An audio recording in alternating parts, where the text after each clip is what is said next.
menshi cyane turafise menshi cyane gose kandi ku buryo haba uwugura kamwe canke uwurangura bose turashobora kubaha bikagenda neza cyane.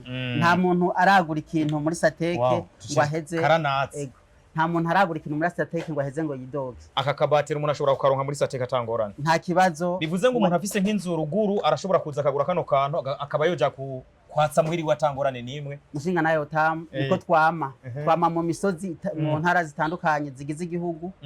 Mbere ndetse haba ku bantu bato nabivuze mu ntango haba ku bantu bato canke babayabaye canke bahambaye bose turagenda. Hanyuma ikindi kibazo longevity ndende. Longevity kuvuga uburambe burebure.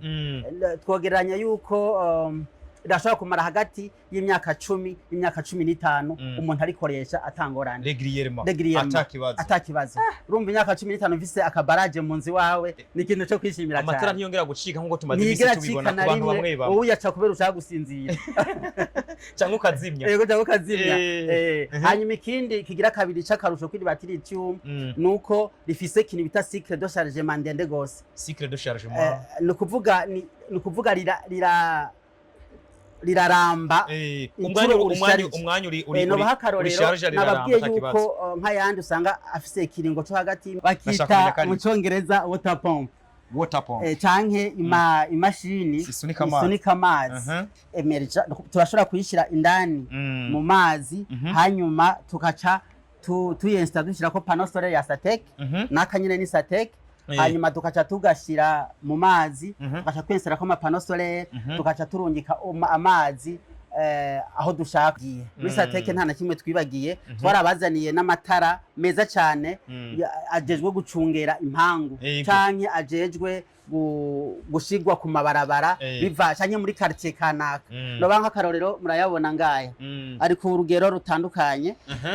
Murabona hariho ayabaye hariho ayisumbuye n'ayandi matoyi cyane. Rero wari we wese turashobora kumuha mu kigo ciwe mu rupangu rwiwe turashobora kumuha itara ryo gucunga urupangu rwiwe cyane barabara abako abarasi uko imeze. Ego murabona nkiri no kuvuga ino sare yose twe turabona guca aho se mubona ego hariko nibi byose ko birakora ngaha byose nta regidezo irimwo ngo turakoresha energy solaire twishimikije battery lithium battery ngaha ryo bari rihe rero battery lithium ngiri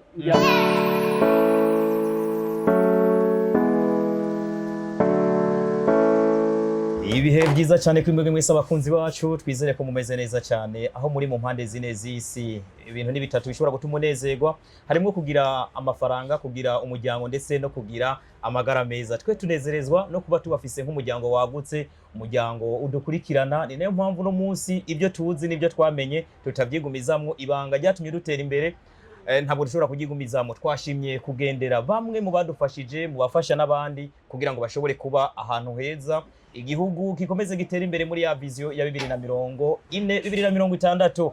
Uyu munsi turi mu nzu idasanzwe, mu kibanza kidasanzwe, bakora ibikorwa bidasanzwe, ariko wewe ukeneye nanaka keneye biba ngombwa ko twashimye ko nawe tubikubwira ukabibwira n'abagenzi bawe. Ndi kumwe na engineer adasanzwe akora ibikorwa bidasanzwe mu kino gihugu cy'u Burundi ndetse no mu makungu.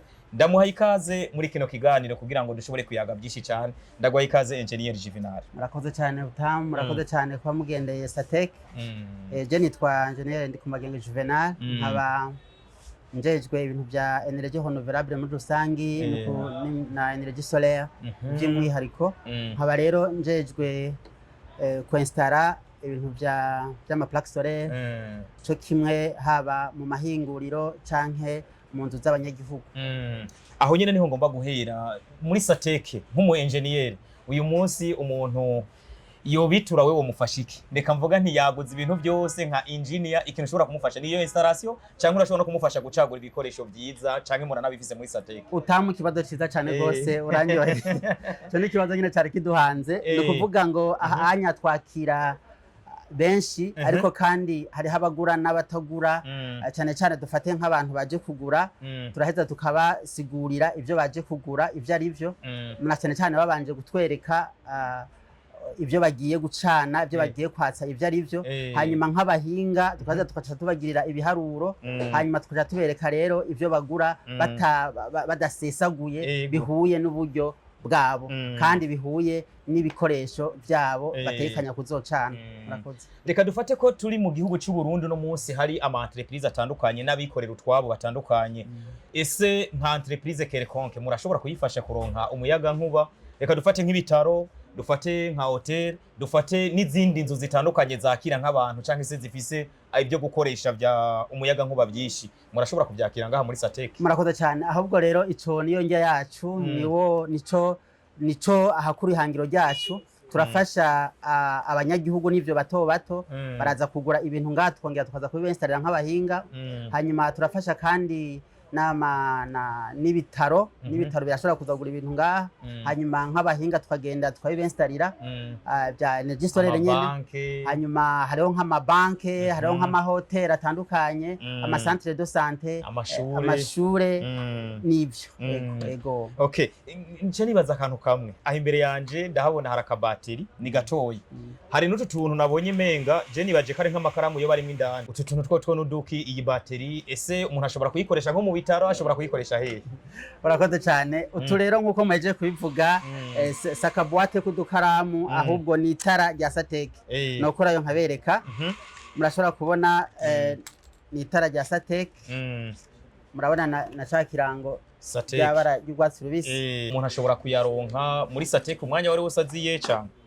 Sukuyaronka gusa turafise menshi cyane gose, kandi ku buryo haba uwugura kamwe canke uwurangura bose turashobora kubaha bikagenda neza cyane. Nta muntu aragura ikintu muri SATEC ngo aheze nta muntu aragura ikintu muri SATEC ngo aheze ngo yidoge. Aka kabateri umuntu ashobora kukaronka muri SATEC atangorana? Nta kibazo. Bivuze ngo umuntu afise nk'inzu ruguru arashobora kuza akagura kano kantu akaba yoja kwatsa muhiri watangorane nimwe. Mushinga nayo tamu niko twama mu misozi mu ntara zitandukanye zigize igihugu. Mbere ndetse haba ku bantu bato nabivuze mu ntango, haba ku bantu bato canke babayabaye canke bahambaye, hose turagenda. Hanyuma ikindi kibazo nuko hagize nk'ikibazo kiba ahantu twenstaye turaheza nta namwe atunanira gushika. Uturano n'udutara nabonye tunazimbutse, nta nubwo banatugura ahubwo nabonye ngano kutugaba. N'udutara ushobora gukoresha aho uri hose, intara yose urimo cyangwa agace kose urimo. Twe twize ku matara bita amakoroboyi. Abantu bafise abana biga mu kino gihe sero muma yuko mwigisha abana, ariko mutanabishiye amaso yanyu bakoresheje amakoroboyi cyangwa se amabuji. Ushobora gukoresha no gatara usanga muri SATEC karazimbutse kandi c'est bien, kari portable. Aho ugiye hose umwana yashobora kwinguruza mu cyumba akagatwara atangorane nimwe irimo. Nibaza ko ari nk'utuntu umuntu ashobora guhamagarira no kuba bokoresha engineer. Ahubwo turetse n'ivyo no kuvuga byaje gufasha abanyagihugu gusubira kugura ya mabuji ya kera, bukoroboye bwo busana bwamaze kukugwaho. Utu rero n'umunyagihugu mutoyi yagurishije isihiri arashobora kukagura, hanyuma aguze dutanu afite ibyumba bitanu arashobora gucanira ibyo byumba bitanu byose, n'abanyeshuri ndetse bakaboneraho n'akaryo ko kwiga atangorane cyane. Wow, spectacle ni ibintu byiza cyane. Hambavu yaho roje nifuza ko burya icyanzanye ngaha ni ikintu cerekeranye n'ibikorwa byaguse nabonye muri SATEC. Hari amabateri nabonye hirya no hino mwakoreye installation, ibitaro, amabanke nagende yabona hirya no hino. Mugabo nkagira amakenga n'amahoteli, nkagira amakenga ese ibyo bintu koko umuntu ashobora kubisanga mu Burundi cyangwa bisanga hanze? Niho rero navuze nkoreka ndabagendere kumbure nabona bisa nk'ibi, nashaka ko mumfasha kubisigura no kubimenya mu buryo bwaguse cyane kugira ngo ushobore gutahura ibyo ari byo, ushobore no gutahura kumbure n'amagara ntimushobora kuba mutanga kuri bino bintu. Urakoze cyane. Muri ntumbero rero SATEC imaze guhashika yaje icemura ikibazo cy'umunyagihugu muto canke yahambaye canke abayabaye, gutyo bose bakagenda bakengurutse. Rero nkuko bari mu bivuze ibi n'ibikoresho bya SATEC. Nibyo SATEC ikoresha mu kugira ngo ishobore kuduza kuronka umuyaga nkuba ukomeye cyane. Ego. Ibi nibaze ko eske nko mu bitaro bashobora kubikoresha cyangwa mu entreprise nihe bishobora gukora nibandi bashobora kuba bikeneye mwa kino gihe? Murakoze cyane kucyo kibazo. Ibi bintu byose uko mubibona bishobora gukorera ahariho hose bivanye n'umuntu, haba ku bitaro, haba ku macentre de santé, haba mu mahoteli, haba mu nzu z'abanyagihugu, kandi ndetse n'inzu zisanzwe cyo kimwe n'ama etage, nayo bari etage geretse gatanu turayatsa. Murayatsa. Hari ikintu mbona ngaha kininiya ni cobari ni pano ni giki? Iki kintu mubona kininiya kiri hasi cera cyanditse ko SATEC ngaha ni bateri ni bateri iri mu bwoko bwa lithium. Bateri ingana uko? Ego, ni bateri ya lithium rinini. Sinzi ngira ntitumenyereye kumbure ijambo lithium. Riri mu mabeteri dufate agezweho. Ino mu Burundi asa n'ayashikanweho cyane ku bwinshi na Satek. Ego. Hanyuma rero amabateri lithium no bagererana kugira mu bitahure neza, rikozwe mu butare, rikozwe mu buhinga busa na burya buhinga bakoranye beteri rya telefone. Ego. Iri bateri umuntu ashobora kuyikoresha hehe se ni bande bayakeneye? Iri bateri uwari we wese arashobora kurikenera, haba mu bisata bitandukanye, haba no ku muntu ku giti ciwe, bivana n'ibintu ashaka gukoresha. Mbere ndetse no kugira yuko ukoresheje iri beteri lithium cyane cyane ryo muri Satek, bisa nuko ubugize akabaraje gatoya. Ubugize baraje? Ubugize akabaraje gatoya. Bivuze ngo rero abantu bafise nk'amahoteli, bafise nko mu mabanke, mu bitaro, mu masantre de santé n'amashure, barashobora kuyikoresha ino bateri. Ese borikoresha barikora gute? Ryatsa ahantu hangana gute? Navuze mu ntango yuko iri bateri lithium ari ibateri rikomeye cyane, mbere ndetse novuga ko riri mu rwego rudasanzwe, rikora ahantu hanini ya cyane. Ahandi ko ndavuga nk'amahoteli. Ihoteli naho yo bigeretse 6-7, iri beteri rimwe irashobora gucana amatara yose akenewe, byaba ibitaro, byaba amavuriro, amasantre de santé, ibyo byose birashobora gukora. Ndabaha akarorero, aya matara yose mubona ariko araka, nk'ubu turiko turacana bateri lithium. Nabonye hari yari bengani yo muri ndibaza yuko nobereka mutu yarabe neza. Ego cyane. Installation uko imeze. Ego, murabona nkiri no kuvuga ino sare yose turiko turabona guca. Aho hose mubona. Ego, hariko nibi byose ko birakora ngaha byose. Nta regidezo irimo ngo turakoresha energy solaire twishimikije bateri lithium. Bateri ngaha ryo bari rihe rero? Bateri lithium ngiri ya murabona ko ari ikirango ca Satek hejuru. Ni bateri yose na ya Satek nyine. Afise capacité ya Satek, murabibona yuko hariko n'ikirango ca Satek. Hanyuma nkiri ryo nyene rifise capacité ya ampere 200. Ampere 200. Hanyuma akanako ni cuma tinza kubasigurira bita inverter gihinyanyura umuriro uvuye muri bateri kikawushira ku rugero rw'umuriro ungana n'wa regidezo. Yego, cyangwa se umuntu abakeneye kugira ngo nibone abakeneye kandi ku rwego ku rugero rutandukanye. Nkuko rero mubibona ngiri ni ntahe mubonye, aho hose amatara yose ariko araka, ibintu byose mubona biko birakora, ko birakoreshwa kuri bateri lithium. Uyu ufise rino bateri urashobora gucomeka nka frigo, televiziyo canke ipasi ukagorora byoroshe cyane, kuko ngaha nabonye mwege ntimugorora. Narishimye kubaza kumbura hari nk'umuntu afise nk'inzu muhiri wavuga ati jewe shaka kuza ndakoresha aya mabateri, yo koresha ipasi. Utamu kibazo ciza cyane gose, kuko twebwe ngaha nta na kimwe udacomeka, kiretse gusa ikintu cyose cyo mu nzu urashobora kugicomeka bivanye n'uburyo ufise. Hanyuma ikindi naco ikintu tudashobora gucomeka gusa ni icuma gishobora kujya umuriro w'impande zitatu, dufate mu bita trifazi. Ego, ibisigaye byose byo mu nzu, ibisigaye byose byo gucana amatara, byose nta na kimwe udashobora gucomeka. Uranyibukije hari akantu bita ngo amakonte monofazi na trifazi. Sigurira ko kantu numve mwebwe ingene mukora, kuko benshi nabonye batunze badafise amatrifazi, usanga ari amamonofazi niba nihenze. N'amamonofazi cyane kuko monofazi nizo zigwiriye kenshi na kenshi. Regidezo irakunda guhanura ko umuntu yakoresha monofazi. Trifaze iyo ari etage cyangwa afise nk'amazu atangishije. Sindiko ndayivugira kuko urumva nawe mwaneza gukurikiza amano. Ariko twebwe natwe ngaha dusohora umuriro wa monofaze, kandi ushobora gukora ibyo byose binganya na regidezo. Unganya na regidezo. Iri urishize nko muri hoteli y'ivyumba nka 10-20 yo byatsi. Navyo 50 batamu. Navyo 50 turashobora kubyatsa nta ngorane. Akarorero ngaha anya turacana ibintu byocana, ibintu muriko murabona ngaha byocana inzu zisanzwe zishika kuri 6. Inzu zisanzwe zishika kuri 6. No kuvuga nko mushobora kuvuga ati twebwe quartier runaka dushaka kuyekerera mukoreje no mabateri yanyu muri Satek. Ndiko ndababwira yuko bimwe birakanga byocana inzu zirenga 6, ndibaza kumaca mu ntahura yuko bitahura.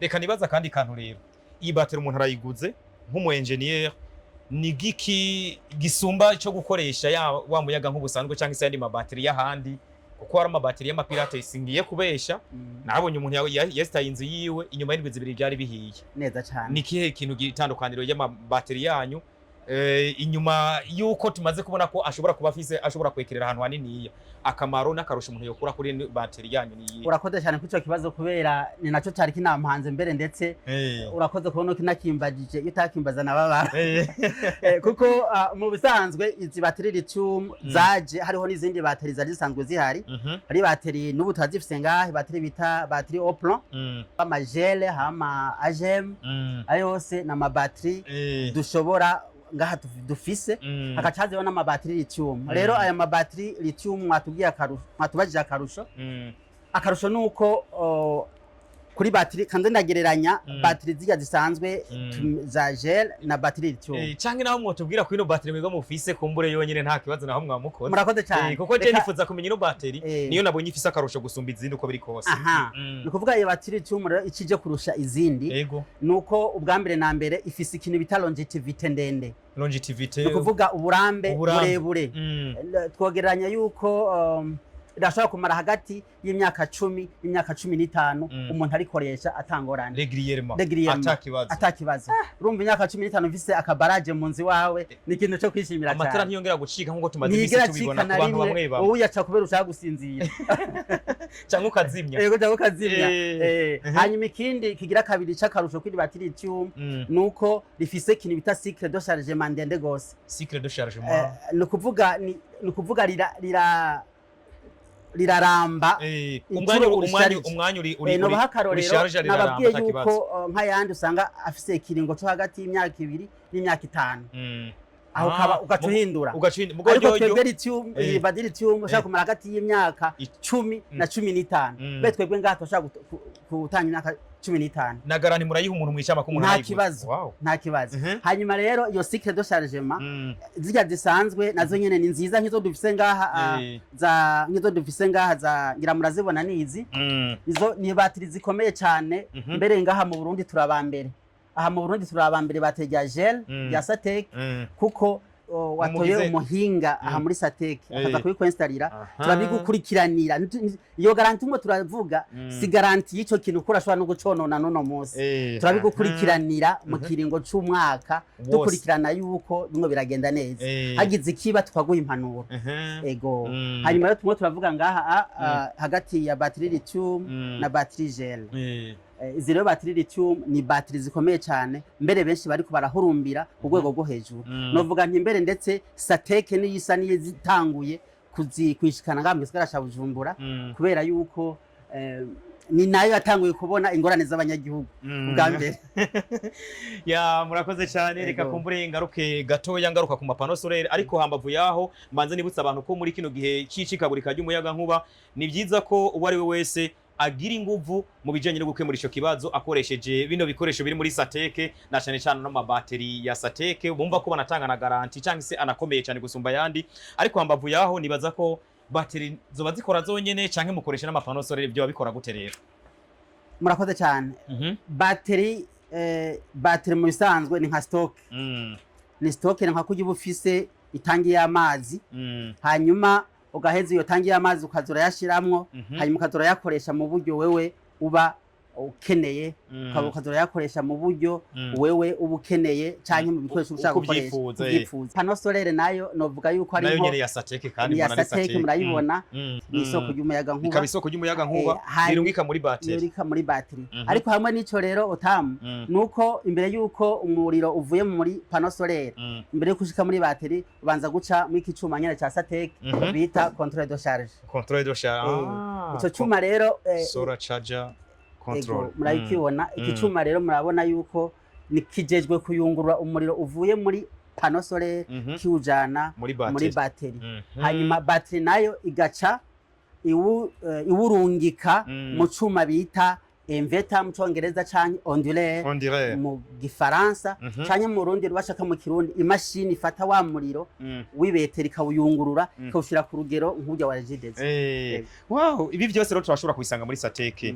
Hambavu yaho ese amagaranti yabyo canke se muvyize ku ruhe rugero ubukomezi bwabyo?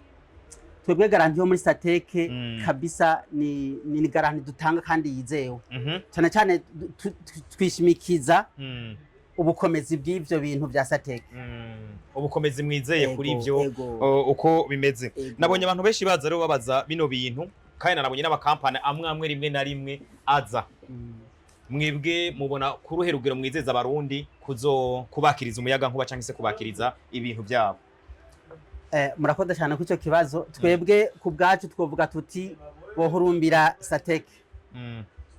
Sateke cyane kubera yuko ifise ibikoresho byizewe kandi wanashaka mvuge n'ikindi kintu bizimbutse ako kakenewe cyane bizewe kandi c'est pour économiser kugira ngo twekonomize twosumira muri Sateke nukuvuga umunyagihugu wese bivanye n'uburyo afise turiga nka muhinga turiga ibintu afise tukakora ibiharuro hanyuma gutyo tugaheza tugaca tumugirira urugero rw'uburyo afise hanyuma gutyo bikazomara imyaka n'imyaniko bikora neza turi muri vision ya 2040 2060 2040 igihugu cifashe 2060 igihugu giteye imbere turi muri Sateke nabo bariko barafasha kugira ngo igihugu kizobe kiri éclairé cyangwa se cyatsa amatara hirya no hino uyu musa no matara muri vision y'igihugu cy'u Burundi mubona haraho mushobora kuzofasha nigiki mubwira abarundi kugira ngo dushobore kugira ku iyo vision igihugu kirekerere par Sateke murakoze cyane utamu no kuvuga ngo turi kumwe na Sateke twese tuzobonerwa cyo kivugo no baha kuvuga turi kumwe na Sateke twese tuzobahabona turi kumwe na Sateke nta ngorane z'umuyaga nkuba tuzosubira kugira turi kumwe na Sateke nta ngorane zo kubura ahantu bitaro ngo twagize amatara yacitse cyangwa amahoteli ngo umukire yabuze nyene aryama niki amashure ngo abanyeshuri byansi ngene biga mu gihe Sateke yamaze kushiyeka ngaha mu Burundi cyane ngahe Bujumbura ndetse no mu gihugu cyose okay hari kibazo cha nibaza amatara yo kumabarabara rimwe na rimwe tukunze kubona cikagurika ataka mu makariti yatandukanye cyangwa se n'ahandi hose mwebwe muri Sateke murabikora cyangwa se murafise ibikoresho byabo murakoze cyane muri Sateke nta na kimwe twibagiye muri Sateke nta na kimwe twibagiye twarabazaniye n'amatara meza cyane ajejwe gucungera impangu canke ajejwe gushigwa ku mabarabara biva canke muri quartier kanaka no banka karorero murayabona ngaya ari ku rugero rutandukanye murabona hariho ayabaye hariho ayisumbuye n'ayandi matoyi cyane rero wari wese turashobora kumuha mu kigo ciwe mu rupangu rwiwe turashobora kumuha itara ryo gucunga urupangu rwiwe cyane barabara abako cyane mangazini yiwe turashobora kugira nkuko mugize imisi muvyumva abategetsi bavuga yuko dukwiye gushira amatara ku mpangu cyangwa ku mangazine yacu muravyumva ko turi muri Sateke mu ntumbero yo gushigikira umugambi wa leta baravuze batekana ko dushire agacumu kubumwe mu byerekeranye na éclairage cyangwa se no gucanira abene gihugu ndetse no gucanira babandi bakeneye kwatsa amatara iwabo nababwiye ko turi muri Sateke ni magaze cyangwa se ni ubudandarizo bw'ibikoresho no uvuga ngo electronique na cyane cyane by'amatara bigezweho ikerekanye no gucika kwa matara iwacu turi kumwe na Sateke turabisezerera hari kibazo rero cyane nibaza ibi bintu byose mufise rero hari umuntu ashobora kuvuga ati ibintu bishobora kuba ari by'abanyabujumbura ati ibintu bishobora kuba ari iby'abanyagisagara ati ibintu bishobora kuba ari iby'abantu bifise kamvuge babandi babagwiza tunga mwebwe mubigabura gute mubishikanira abantu gute abantu babironka gute bo basanga hehe nico kibazo ngiye nibaza kumbure nabo abantu abari bose byogenda gute nkuko kumbure nari nabivuze twebwe turashikira abanyagihugu bato babaye canke abishoboye turamaze kuja no mu ntara zitandukanye turamaze kubyinstara mu Kirundo ayi Bujumburaho ni henshi Nyanzarake Muyinga Ngozi Gitega hose hanyuma ingene bigenda nuko umukiriya wacu iyo adushoreye aje kugura ibi bikoresho dushobora no kumvikana twabimushikanira ku kibanza muramugira installation cyangwa bigenda gute ni kibazo cyiza cyane no kuvuga muri Sateke twari twaramaze kubona ikibazo c'abanyagihugu bamwe usanga bagenda bonyene mu mangazini bakagura ibikoresho hanyuma bakaca batuma ku mufundi waje kubibenstarira atavyigwa byahabaye rero twebwe turatandukanye nabo aha muri Sateke urabanza uje kutugurira ntidushoka twakira amahera ahubwo turabanza tukagira ukatwiganira ibyo ushaka gucana hanyuma nk'umuhinga tukagenda kuri tere tugashika kuri tere hanyuma tugaheza tukiga tugakora ibiharuro bijanye n'ibyo wipfuza ko byocanwa neza hanyuma ivyo biheze rero tugaca tuza tukagira ibiharuro twagira ikintu bita liste canke devis ikwiye ku buryo ugura kuko ahantu ubone ngo itara rya sateke riba ryatse riba byaciye mu biharuro byinshi twapimye turafise ibikoresho bitandukanye turafise n'ubuhinga butandukanye ku buryo ikintu tugukoreye kiba ari ikintu cizewe no mu majambo make twiwe turaza tukategura tukagira devis hanyuma tugize devis tugaheza tukaca tukwereka ivyo ugura bijanye hanyuma tukabikwensitarira turabikurikirana rero gushika hafi umwaka wose ukarangira ngo turakurikirana ivyo bintu byacu ikibazo cyane nibaza wa wundi yari yarabiguze muri kahise uyu munsi yogaruka yogura bino bintu cyane turafise abantu benshi bakunda kuza ngaha bidoga yuko hari ibintu vya solaire byabaye nabi twasanze twaratohojeje dusanga abo bantu n'abantu batari baguze ubwa mbere na mbere byo muri Satek hanyuma ubwa kabiri dusanga n'abantu batatoye abahinga bazi ibintu by'imishwarara y'izuba hari abantu rero usanga ari abanyamwuga hanyuma n'abandi rero n'abacangero rero tuvuze rero umunyamwuga nujya muntu ataraba amahera ahubwo araba karite araba ikintu ciza aba yakoze ari navyo mukora muri Satek ari navyo dukora ngaha muri Satek ni kuvuga muri Satek rero uje ukadushorera tukaguha umuhinga wavyo mwico gihe izo ngorane wumvishije ahandi wowe uzokumva zivugwa ku radio gusa canke uzokumva zivugwa ku radio canke zibone ku mbuga hwanje abantu bariko baridoga reka dusabe ko utazidoga ahubwo winjire muri Satek kugira ngo bagufashe mu vyerekeranye na installation y'amapano solaire canke se y'amabateri kuko bo bafise ibikoresho byizewe sukwizegwa gusa ahubwo baranabigukurikiranira bakagufasha na installation sinibagiye kuvuga yuko no gutwaza umuntu ngaha muri Satek mu mutwaza karimo bintu nashimye ngaha muri Satek engineer ni kuvuga muri Satek uje utugana turashobora guca tugutwaza ibintu gushika ku kibanza bacumugane mu kirundi ngo umukiriya n'umwami cyangwa umukiriya n'umukwe twebwe icyo kibazo twacumbishije kare uje kudushorera ibintu turabigutwaza gushika ku kibanza ego hanyuma ikindi naco no kongerako nuko uguriye ibintu muri Satek ugacukura n'umuhinga muri Satek usanga ari ibintu vyizeye kuko muri Satek dufise ibikoresho bitandukanye kandi vyizewe uti kubera iki hari n'utuntu nabonye ngaha bufise utuntu twinshi uti kubera iki nuko inzu yawe ukwiri kose tukabigushirirako si babandi bakoresha inyundo si babandi bakoresha imisumari n'amabuye oya nabonye na installation mwagize hajyanye murabibona yego nukuvuga dukoresha ivyuma bituma inzu yawe itagira kwa gasembwa murakoze cyane murabona nk'ivyuma bimwe biri ngaha murabibona ibi byose ni ibintu dukoresha gukoresha n'ibitari ngaha rero ni byinshi cyane nivyo byinshi ego si ibyo byonyine nabonye rero hari akantu ibindi byose nabibonye mugo hari akantu nabonye ngaha hanyuma kandi murabona n'aka kamashini akarero bujye niko nagomba nibarize kubera ndakabonye ngaha mu byo mudandaza bakita mu Congereza water pump canke imashini isunika amazi emerja turashobora kuyishira indani mu mazi hanyuma tukaca tuyensta dushirako pano solaire ya Satek nakanyene ni Satek hanyuma tukaca tugashira mu mazi tukaca twensera ko amapano solaire tukaca turungika amazi aho dushaka ko tuyashikana byumvikana ko Satek yaje gutorera umuti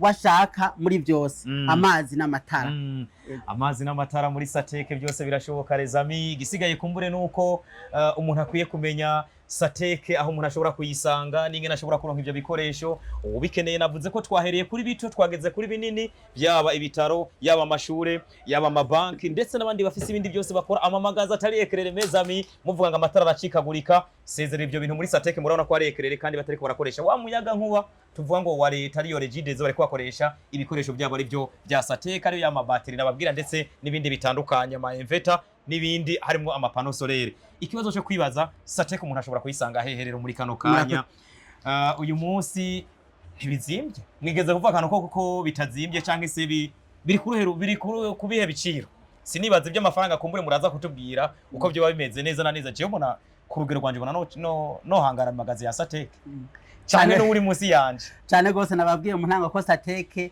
yaje gukemurira ikibazo cy'abanyagihugu here umunyagihugu kuva ku munyagihugu muto gushika kuhambaye bose irabashikira kandi ku rugero rwabo hanyuma nkuko mwari mubibajije Sateke ikorera ku Bujumbura mugabo kandi gakorera no mu gihugu cyose mu ntara zose z'igihugu zitandukanye ariko rero icicaro cyayo kiri i Bujumbura kuri Avenue de la Mission murahabona neza na neza nabonye ari impande ya Agora abantu bazi kuri Agora neza neza cyo habona Sateke harira ego irafise kandi n'ikirango cyayo uhaciye kuri iyo pave aducabona ikirango ca Sateke ikimenya bose Sateke ego cyane gose ya turiko turasozera rero ego ibintu ntabwo bizimbye buryo ibi bintu ntibizimbye na gatoya bivanye n'akamaro bifise ko numva menga ndahava ntahana runo runtu muhira kuko naje amatara arashika singiye kubesha aracikagurika ntabwo nari bwamenye Sateke nigiki wo mpanura jewe nari mfise umuyaga nkuba mugabo ucikagurika